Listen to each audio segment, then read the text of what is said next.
Let's say you want to grow your SaaS business faster. In order to grow faster, you either need to spend more money on marketing, or maybe you need to spend more money on sales if you're not product-led growth. Either way, you need to spend more money and you need more free cash flow. Let's say you don't have that free cash flow, but you need to grow faster. What do? Well, on one hand, you can actually go raise more venture capital. If the market you're in has a big enough TAM and you have the right team, then you could raise more venture capital and sell equity. On the other hand, you can go raise more debt. And debt comes in lots of different ways. You can swipe the credit card, your personal credit card, all the way to actually going to a financial institution. Now, it used to be that these were the only two ways you could fund your growth.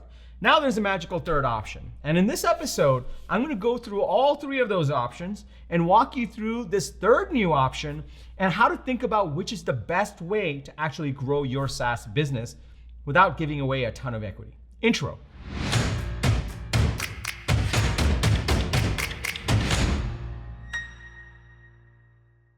What's up, everybody? Welcome to Unstoppable. I'm TK, and on this channel, I help SaaS founders like you grow your SaaS businesses faster with an unstoppable strategy. If you are new to this channel, welcome. Be sure to hit the subscribe button and that bell icon. That way you'll get notified every single time I drop an episode with the TK energy. Now, if you're already part of my SaaS coaching programs, if you're already part of this Unstoppable community, welcome back. It's so awesome to see you guys over here. All right, now, suppose you want to grow faster. Now, it could be a number of reasons why you want to grow faster. It could be that there's a land grab. It could be that there's certain competitive dynamics. It could be that you just have that ambition to grow faster. Whatever it may be, in order to drive that growth, you have a few different ways that you can actually raise capital to actually fund that growth. It requires money to fund growth. Like, there's so many growth hacks and optimizations you can do, but ultimately, to really fund the growth, you need to spend more money on marketing, spend more money on sales, maybe spend more money on R&D to add those features so you can charge customers, but that's what you need to drive growth. Now, it used to be that you could either have to just give away a bunch of equity and get diluted, and that was the only way you could raise money, or you actually had to raise debt. And there were certain options for that, which were some predatory, some great. But now there's a third option, and I wanna walk you through each of these three options, the pros and cons of them, which one you should go with, and introduce you to this third option in depth. So if you're excited to dig in, go ahead and smash that like button, and let's talk about the most favorite way we like to raise money and actually fund our growth, which is to sell your equity.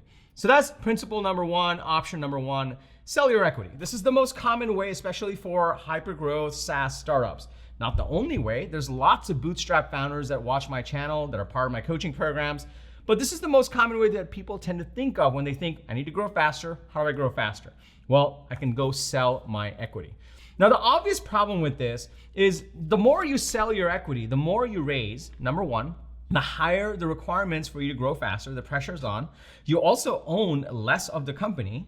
And also, it's not available to every SaaS business because of the market you're in. Maybe the TAM's not big enough. And all these complicated factors make equity, while it's more available than ever before, maybe not the best way for you to fund your growth. So that's principle number one, which is you could just go raise more money if you wanted to fund more growth, if you're able to. Now, the biggest pitfall around this is that very quickly, very easily, the expectations can actually be raised with every equity round you raise, and the ownership can actually go lower. And on top of that, most companies don't die because they ran out of money. They actually die of indigestion. So the more equity that you raise, the more expectations get raised, the less you own. You can actually die of indigestion. That's the biggest risk of continuing to fund your growth with just straight equity.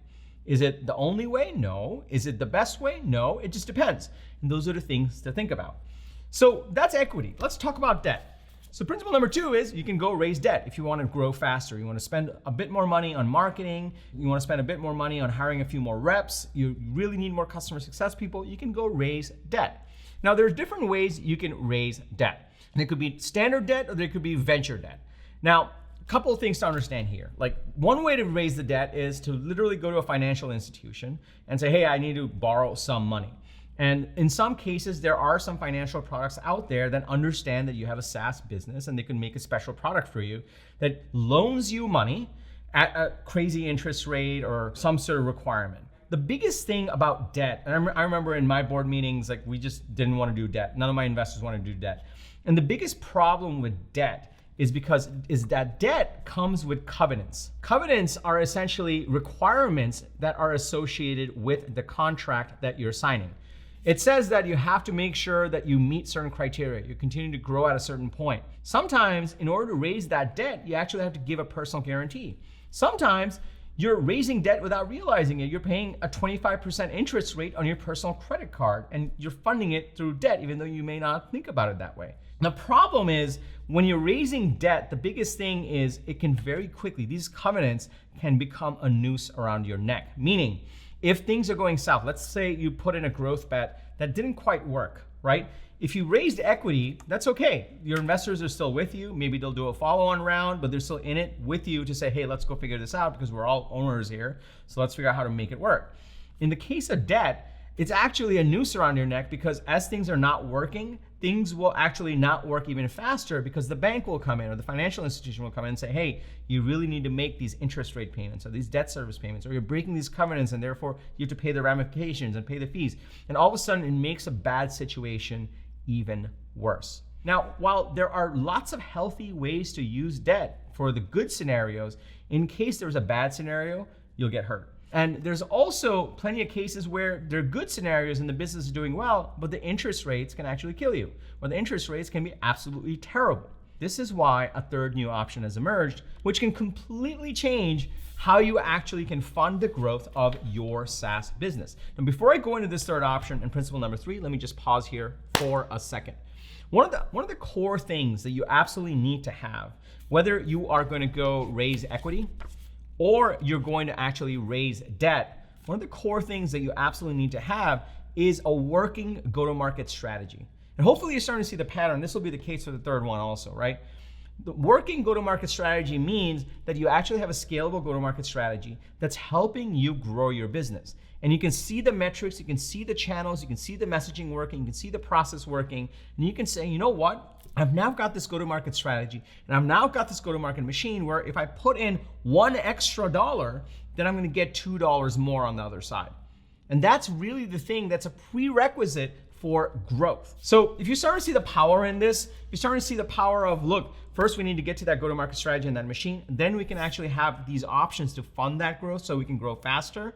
This is like under the hood, like the core things that really come together. Starting to see the power in this. Can I just get a yes in the comments below? Also, smash that like button for that YouTube algorithm. It really likes it when you do that. Now, I do have a resource for you that I want to link you to. It's my 5-point SaaS growth strategy guide. It goes into way more details on how to drive growth, how to think about these funding options. I'll tell you about it at the end of this video, but let's go to the most important part about this video, which is this third option. This third option is Clearco. Clearco is a company that they used to be called ClearBank. Now they're Clearco because they've really gotten bigger. They've raised a big round, and incredible company. And what they specialize in is actually partnering with you and not taking equity, but actually giving you capital to grow based on your recurring revenue line. This is super, super powerful. So it's not equity, right? In order to grow, you can get capital, you can get growth capital. The first thing is they're not taking any equity, so you don't get diluted. You get to hold on to your equity, which is super important and super powerful, because if you give away all your equity, then things are not going to work. Like, you may have a successful company, but you won't have much equity, and it's debatable on what that looks like. There are good cases and bad cases, but it's something to be very, very careful about. Now, on the other hand, because you're not giving away equity and you're not doing another institutional round, the expectations around growth aren't completely shifted. There's no like, hey, we're gonna grow our growth rate by this much, otherwise we're gonna be in a lot of trouble. It's none of that. So the money doesn't come with the strings attached that you would normally get with equity. The second thing is it's not debt either. This is very important. It's an important distinction. It's not debt because it doesn't come with covenants. It doesn't come with a personal guarantee. And the most important thing about this is it's not like venture debt. Venture debt is only accessible if you've already raised equity. So if you're bootstrapped, this option is just as much available for you. So it's super powerful. Now, I want to tell you more about Clearco, but I wanted to make sure I did it properly. This is why I got my old friend Andrew D'Souza, who is actually the CEO of Clearco, to get on a call with me to explain exactly what this financial product is and how you can use it for growth capital. Let's switch over to Andrew and the call that we had, where we go a little bit deeper into exactly how Clearco comes together and fits in. If you think about equity capital being your most expensive source of capital, you want to fund R&D and product development in the high risk parts of your business. But the repeatable, the repeatable parts of your business, sales, marketing, infrastructure, customer acquisition, we can fund you without taking equity and without putting debt or liability on your business. Now, that one was the interesting part, especially in our pre-show. I always thought of it as like, oh, this is like a unique debt product for SaaS founders. But you were saying it's not debt, it's a rev share. What's the distinction on that? Why do founders care about that? Like, tell us a little bit about that part. Yeah, so every sort of capital, you think of a spectrum of risk versus cost of capital, right? On one end of the spectrum, you've got equity. That is the most expensive, but you're offloading risk, right? You may never have to pay your equity investors back. They really can't do anything to you if you never pay them back, if you never exit. They're on the ride with you. On the other end of the spectrum, you've got debt, and debt is low cost. You go to a bank, they'll give you debt, but they need assets. And so they'll take maybe a personal guarantee, or they'll take, the enterprise value of your business, or they'll basically say, look, we're going to take security in the business. So we're going to add leverage to your business. And if you're very confident, if you know exactly what's going to happen tomorrow, debt can be an effective way to grow your business. But if you miss a payment, if you can't, come up with the money when the debt comes due, they can basically force you into bankruptcy, take your business, and force you to liquidate. And so what we've tried to do is design a product that sits in between, which is a revenue share. So we have no fixed payment timelines. We ride up and down the sort of journey and revenue journey and trajectory of your business. There's no way we can force a business into bankruptcy. And so, we may, it can take as long as it takes to get our capital back, and we just continue to ride it with you. So we do a lot of we offload a lot of risk in the same way that equity does, but we're far lower cost than equity. And so it really just depends on sort of the risk versus, how much leverage you want to add to your business and where along the spectrum you want to work. Yeah, I remember having board discussions around raising even venture debt, and even our particular investors and board members were averse to even venture debt because they're like, because of the covenants that come with that, it's almost a noose around your neck. If things go south, it goes south even faster with it. Exactly. It's like buying a house in a volatile market, right? You can have a big mortgage, but if your house value drops by 20%, which is, what I think for some people we saw in the pandemic last year is when banks get nervous, they may pull the line, they've got material adverse risk clauses. So there may even be nothing wrong with your business, but if the market changes, they can call your capital. And certainly if your business, doesn't meet covenants, you can trip those things up. And, many good banks are easy to work with there, but then you're at their mercy. They've got things like warrants, so they still get equity upside. So I think sometimes you can get a debt offering that feels or looks very low cost, but the actual cost comes in the terms and things like warrants and additional fees that are sort of hidden there. What has been the sweet spot of the type of founder? Is it traditionally a bootstrap founder that's going for the product?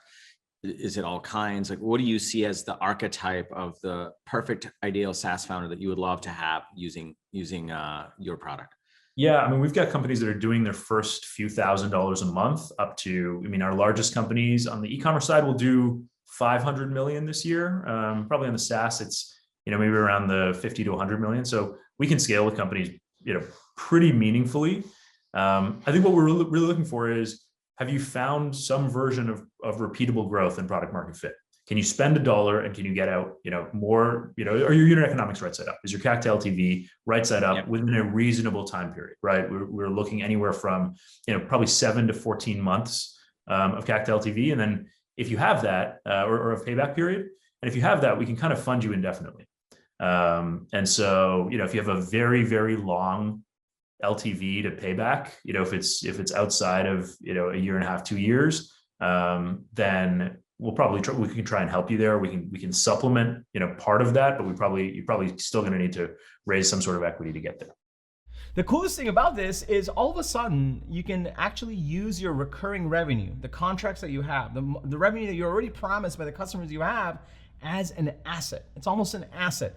Those future cash flows become an asset for you, which you can get the growth capital around, which is super powerful and really amazing. And the best part of this is it's AI driven, meaning there's no weird banker to go talk to and schmooze with. Literally, you plug in your systems and they analyze their data, and they have AI-based underwriting. There are very few things that are truly AI in this world, but this one really comes close and will actually underwrite your offer for you, so you can see very clearly exactly what they're offering. if you want to dig more into this and understand exactly how this all works together, the full video interview with Andrew and I is available, along with details on how to think about this, if it's the right fit for you, and how to get started with Clearco. All you need to do is just go to tkcater.com/clear. tkcater.com/clear, and I'll give you all the details in there. You don't have to go yet. I'll link to it below. Let's start to wrap up a few things and recap. So if you've got that quality go-to-market strategy and that quality go-to-market machine where you're starting to see that predictability in the business, now you want to grow faster, there's 3 ways you can fund that growth. Number 1, you can raise more equity if you can. If you're in the right market, if you have the right traction, if there's enough upside, then you can go raise equity, but you will get diluted. The second option is you can go raise debt, right? But it does come with covenants. It may come with personal guarantees. Interest rates might be crazy. And the third option is you can actually partner with Clearco for growth capital. So this is super exciting because this is just part of the evolution of SaaS. This is the part of evolution of SaaS because it's super important, because even the financial markets are starting to understand the value of your ARR, your annual recurring revenue. And because everything is instrumented, we can start to understand DRR and churn, all the things that we talk about in this channel. It can actually be securitized, and based on that, you can raise growth capital to fund your growth. That's what's so amazing about it. Now, if you're in that stage where you are actually trying to figure out your go-to-market strategy, and you're trying to figure out like, well, how do I get to that predictable machine so I can actually take advantage of any one of these growth options, then what you should also do is go to getunstoppable.com/strategy. It's completely free. It's my 5-point SaaS growth strategy guide. Inside of that guide, I walk you through exactly the things that you need to understand to craft that growth strategy so you can get to that point where you have a go-to-market strategy, you have a scalable go-to-market machine, and then from there, you can start to take advantage of all the capital that's out there and all the different ways with its pros and cons to actually drive that growth and feed more into that machine so you can scale faster. There's 2 resources that I mentioned in this video. One is all the information and the detailed interview with Andrew about Clearco. So to get access to that, go to tkcater.com/clear.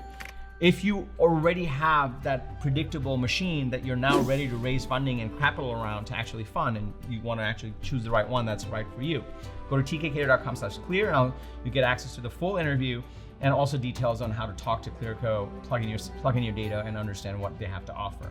The other option is if you're not quite there yet in terms of your scalable go-to-market machine, and you want to build one, then go download my 5-point SaaS growth strategy guide. For that one, just go to getunstoppable.com/strategy. I'll link to both of these resources below. You can check both of them out, figure out which one's the right fit for you. If you got value from this video, be sure to smash that like button if you haven't already. Also, if you have a fellow founder or a team member that would get value from this, please share this video with them. It would mean the world to me and my team. Also share it with your investors.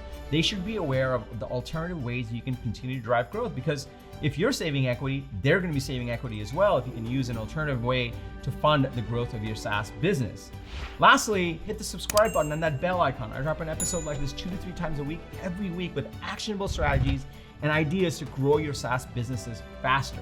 And lastly, remember, everyone needs a strategy for their life and their business. When you are with us, yours is going to be unstoppable. I'm TK, and I'll see you in the next episode.